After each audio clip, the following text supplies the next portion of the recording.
কেউ কাটিবে ঝাড়ের বাঁশ, কেউ বলিবে সর্বনাশ, কেউ বা আবার করবে গরম পানি। মা জননী, যেদিন তোমায় ছেড়ে যাব আমি, যেদিন তোমায় ছেড়ে যাব আমি, মা জননী, যেদিন তোমায় ছেড়ে যাব আমি।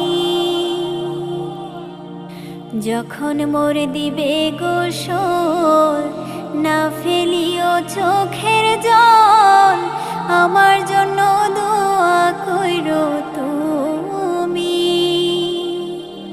যখন মোর দিবে গোসল, না ফেলিও চোখের জল, আমার জন্যে